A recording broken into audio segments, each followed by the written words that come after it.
नमस्कार दोस्तों, स्वागत है आपका साइट फॉर वर्ल्ड के ऑफिशियल लर्निंग प्लेटफॉर्म पर, जहां स्टूडेंट्स और जॉब सीकर्स के लिए करियर, टेक्नोलॉजी और प्लेसमेंट से जुड़ी इंडस्ट्री ओरिएंटेड और प्रैक्टिकल नॉलेज दी जाती है। अगर आप अपनी स्किल्स को नेक्स्ट लेवल तक ले जाना चाहते हैं तो आप बिल्कुल सही जगह पर आए हो। चलिए शुरू करते हैं आज का इम्पोर्टेंट सेशन।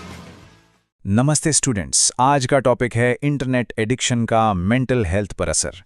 आप रेडी हो? फोकस मोड ऑन है ना? मोबाइल साइड में रख दिया, स्क्रीन पे ध्यान है? चलो शुरू करते हैं। चलो एक सवाल से शुरू करते हैं। सुबह उठते ही सबसे पहला काम क्या होता है? क्या हाथ फोन की तरफ जाता है? अगर हाँ, तो आज की ये चर्चा बहुत बहुत जरूरी हो सकती है। आज हम इसी आदत के पीछे की साइंस और साइकोलॉजी को न बारीकी से समझेंगे। तो इस सफर में हम क्या क्या देखने वाले हैं? देखो, हम शुरू करेंगे ये समझने से कि इंटरनेट की लत आखिर है क्या। फिर इसके अलग अलग टाइप्स और वार्निंग साइंस देखेंगे। हमारे दिमाग पर इसका क्या असर होता है वो जानेंगे। और हाँ, सबसे जरूरी बात, इससे निपटने और एक हेल्दी बैलेंस बनाने के तरीकों पर भी बात करेंगे। चलिए, सबसे पहले और सबसे जरूरी सवाल से शुरू करते हैं। आखिर ये इंटरनेट की लत, ये इंटरनेट एडिक्शन है क्या? क्योंकि देखो, ये सिर्फ ज्यादा देर तक ऑनलाइन रहने से कहीं ज्यादा गहरी और कॉम्प्लेक्स प्रॉब्लम है। तो इंटरनेट एडिक्शन एक ऐसा बिहेवियरल पैटर्न है, मतलब एक ऐसी आदत जहां इंटरनेट का यूज इतना ज्यादा या ऑब्सेसिव हो जाता है कि वो आपकी डेली लाइफ और वेलबींग को डिसरप्ट करने लगता है। ये कोई छोटी मोटी बात नहीं है, ये एक बढ़ती हुई चिंता है जो यूएस और यूरोप में 1.5% से लेके 8.2% लोगों को अफेक्ट करती है।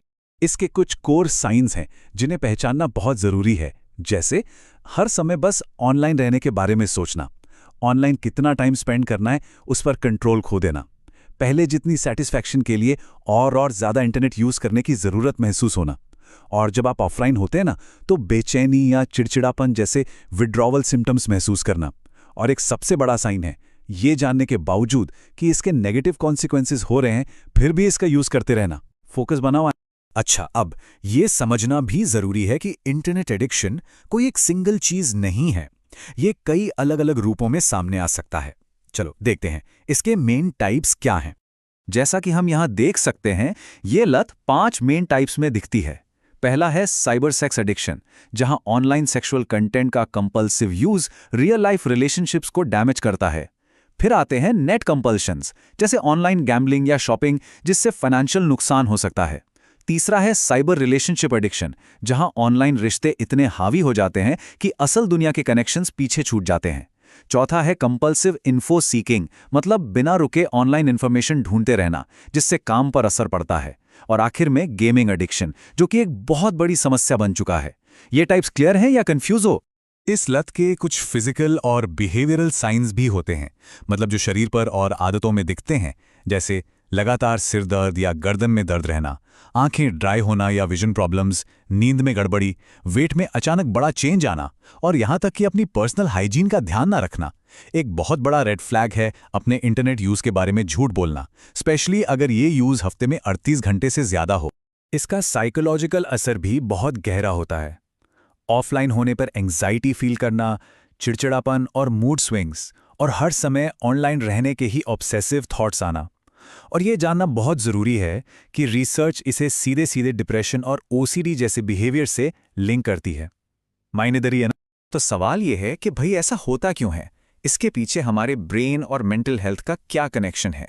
चलो इसकी साइंस को समझते हैं। देखो, इसके पीछे कोई एक कारण नहीं है, बल्कि 3 मेन फैक्टर्स हैं। पहला है बायोलॉजिकल। जब हम इंटरनेट यूज करते हैं तो हमारे ब्रेन का रिवॉर्ड सेंटर डोपामीन रिलीज करता है, जिससे हमें प्लेजर मिलता है, और ये बिहेवियर और पक्का होता जाता है। दूसरा है साइकोलॉजिकल। जिन लोगों में डिप्रेशन या एंग्जाइटी होता है उनमें इसका रिस्क ज्यादा होता है। और तीसरा है एनवायरमेंटल। घर के झगड़े या स्कूल के नेगेटिव एक्सपीरियंसेस भी रिस्क को बढ़ा सकते हैं। ये बायोलॉजिकल, साइकोलॉजिकल और एनवायरमेंटल फैक्टर्स। लॉजिक समझ आया? और अब ये आंकड़ा देखो, ये वाकई चौंकाने वाला है। स्टडीज ये दिखाती हैं कि जिन लोगों को इंटरनेट की लत होती है उनमें डिप्रेशन के लक्षण पाए जाने की संभावना 14 गुना तक, आई रिपीट 14 गुना तक ज्यादा होती है। ये बहुत इंपॉर्टेंट है। ये इंटरनेट के ओवरयूज और मेंटल हेल्थ के बीच एक डायरेक्ट और सीरियस कनेक्शन को दिखाता है। सिर्फ देख रहे हो या समझ भी रहे हो? ये नंबर्स रियल लाइफ इंपैक्ट दिखा रहे हैं। ये सिर्फ डेटा नहीं है, ये उन लाखों लोगों की कहानियों को दिखाता है जिनकी जिंदगी पर इसका गहरा असर पड़ रहा है। ओके, तो अब जब हम प्रॉब्लम की सीरियसनेस समझ गए हैं, तो ये जानते हैं कि प्रोफेशनल्स इसे डायग्नोज कैसे करते हैं, इसे टैंजिबल मतलब मापने लायक कैसे बनाया जाता है। इसका एक स्टैंडर्ड टूल है द इंटरनेट एडिक्शन टेस्ट या IAT। ये 20 सवालों का एक क्वेश्चनेयर है जिसके स्कोर को 3 कैटेगरीज में बांटा जाता है। 20 से 39 का मतलब है कि आप एक एवरेज ऑनलाइन यूजर हैं, 40 से 69 का मतलब है कि आपको अक्सर प्रॉब्लम्स हो रही हैं, और 70 से 100 का स्कोर ये दिखाता है कि प्रॉब्लम सीरियस है और प्रोफेशनल हेल्प की ज़रूरत है। इस टेस्ट का लॉजिक और इसके स्कोर्स का मतलब क्लियर है। प्रॉब्लम की बात बहुत हुई, अब सॉल्यूशंस पर आते हैं। कंट्रोल वापस कैसे लिया जाए? अच्छी खबर यह है कि रिकवरी बिल्कुल पॉसिबल है, और ये आंकड़ा बहुत उम्मीद देता है। डॉक्टर किम्बर्ली यंग, जिन्होंने IAT बनाया था, उनकी रिसर्च के अनुसार 95% लोग सिर्फ 12 हफ्तों की CBT-IA थेरेपी के बाद अपने सिम्टम्स पर काबू पा लेते हैं। CBT-IA का मतलब है cognitive behavioural therapy for internet addiction. ये दिखाता है कि सही मदद से बदलाव लाया जा सकता है। अब देखते हैं कुछ प्रैक्टिकल टेक्निक्स। थेरेपी के अलावा हम खुद भी कुछ स्टेप्स ले सकते हैं, जैसे इंटरनेट यूज के लिए टाइम लिमिट सेट करना, घर में टेक फ्री जोन्स बनाना जैसे bedroom, non essential app notifications को बंद करना, और ऑफलाइन हॉबीज में एंगेज होना जैसे स्पोर्ट्स या रीडिंग। वीडियो पॉज करो और ट्राई करो। अपने फोन में एक नॉन एसेंशियल ऐप का नोटिफिकेशन ऑफ करके देखो। अभी करो, सिर्फ देखने से याद नहीं रहेगा। चलो अब हमारे फाइनल सेक्शन पे चलते हैं। इलाज से बेहतर है रोकथाम। खासकर बच्चों और टीन्स के लिए प्रिवेंशन बहुत ज़रूरी है, क्योंकि उनका दिमाग डेवलप हो रहा होता है और वे इसके लिए ज़्यादा वल्नरेबल होते हैं। पेरेंट्स के लिए कुछ की स्ट्रैटेजीज हैं। पहली, बच्चों के लिए स्क्रीन टाइम की क्लियर लिमिट्स तय करें। रिक्रिएशन के लिए रोजाना 1 से 2 घंटे से ज़्यादा नहीं। दूसरी, घर में टेक फ्री जोन्स बनाएं। तीसरी, बच्चों से खुलकर बात करें और इंटरनेट के रिस्क्स के बारे में उन्हें समझाएं। चौथी, उन्हें ऑफलाइन एक्टिविटीज के लिए एनकरेज करें। और आखिर में, जरूरत पड़ने पर पेरेंटल कंट्रोल टूल्स का इस्तेमाल करने से हिचकिचाएं नहीं।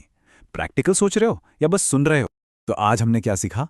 पहला, इंटरनेट एडिक्शन एक रियल बिहेवियरल इशू है जिसके सीरियस मेंटल हेल्थ इंपैक्ट्स हैं। दूसरा, ये गेमिंग से लेके सोशल मीडिया तक कई फॉर्म्स में हो सकता है। तीसरा, रिकवरी थेरेपी और प्रैक्टिकल स्ट्रैटेजीज से बिल्कुल पॉसिबल है। और चौथा, एजुकेशन और बाउंड्री सेट करके प्रिवेंशन करना सबसे जरूरी है। समझ आया? क्लियर? अब आपका काम है प्रैक्टिस करना। आज आप टेक्नोलॉजी के साथ एक हेल्दी रिलेशनशिप बनाने के लिए कौन सा एक छोटा सा कदम उठा सकते हैं? सोचिए और उसे इंप्लीमेंट कीजिए। अगर कोई डाउट है तो कमेंट सेक्शन में बताना। All the best. तो हमारे चैनल को सब्सक्राइब कीजिए और वीडियो को अपने दोस्तों के साथ शेयर जरूर कीजिए। कमेंट सेक्शन में अपना डाउट या नेक्स्ट टॉपिक लिखना मत भूलिएगा।